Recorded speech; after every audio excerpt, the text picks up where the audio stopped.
شروع اللہ کا نام لے کر جو بڑا مہربان نہایت رحم والا ہے۔ اے پیغمبر صلی اللہ علیہ وآلہ وسلم،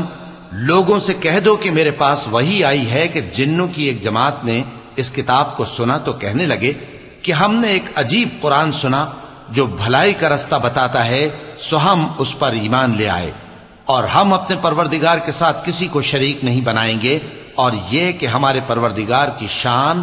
بہت بلند ہے، وہ نہ بیوی رکھتا ہے نہ اولاد، اور یہ کہ ہم میں سے کوئی بے وقوف اللہ کے بارے میں جھوٹ گھڑتا ہے، اور ہمارا یہ خیال تھا کہ انسان اور جن اللہ کی نسبت جھوٹ نہیں بولیں گے،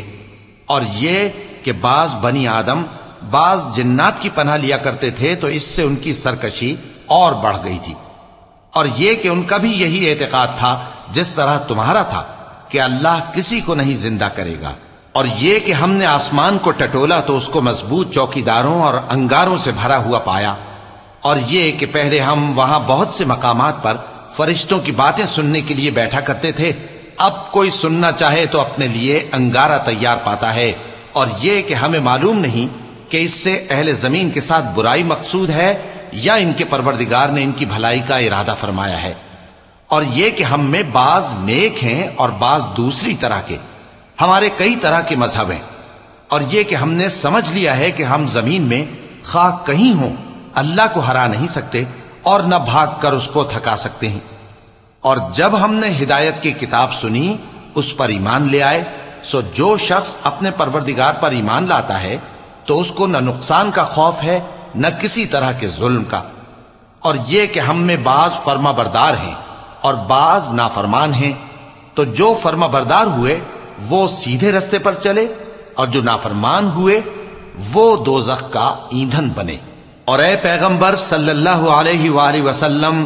یہ بھی ان سے کہہ دو کہ اگر یہ لوگ سیدھے رستے پر رہتے تو ہم ان کے پینے کو بہت سا پانی دیتے تاکہ اس سے ان کی آزمائش کریں، اور جو شخص اپنے پروردگار کی یاد سے منہ پھیرے گا وہ اس کو سخت عذاب میں داخل کرے گا، اور یہ کہ مسجدیں خاص اللہ کی ہیں تو اللہ کے ساتھ کسی اور کی عبادت نہ کرو، اور جب اللہ کے بندے یعنی یہ پیغمبر صلی اللہ علیہ وآلہ وسلم اس کی عبادت کو کھڑے ہوئے تو کافر ان کے گرد ہجوم کر لینے کو تھے۔ اے نبی صلی اللہ علیہ وآلہ وسلم، کہہ دو کہ میں تو اپنے پروردگار ہی کی عبادت کرتا ہوں اور کسی کو اس کا شریک نہیں بناتا، یہ بھی کہہ دو کہ میں تمہارے لیے نہ کسی نقصان کا اور نہ نفع کا کچھ اختیار رکھتا ہوں، یہ بھی کہہ دو کہ اللہ کے عذاب سے مجھے کوئی پناہ نہیں دے سکتا اور میں اس کے سوا کوئی جائے پناہ نہیں پاؤں گا، ہاں اللہ کی طرف سے احکام کا اور اس کے پیغاموں کا پہنچا دینا ہی میرے ذمہ ہے، اور جو شخص اللہ اور اس کے پیغمبر کی نافرمانی کرے گا تو ایسوں کے لیے جہنم کی آگ ہے، وہ ہمیشہ ہمیشہ اس میں رہیں گے، یہاں تک کہ جب یہ لوگ وہ دن دیکھ لیں گے جس کا ان سے وعدہ کیا جاتا ہے، تب ان کو معلوم ہو جائے گا کہ مددگار کس کے کمزور ہیں اور شمار کن کا تھوڑا ہے۔ کہہ دو کہ جس دن کا تم سے وعدہ کیا جاتا ہے میں نہیں جانتا کہ وہ عنقریب آنے والا ہے یا میرے پروردگار نے اس کی مدت دراز کر دی ہے،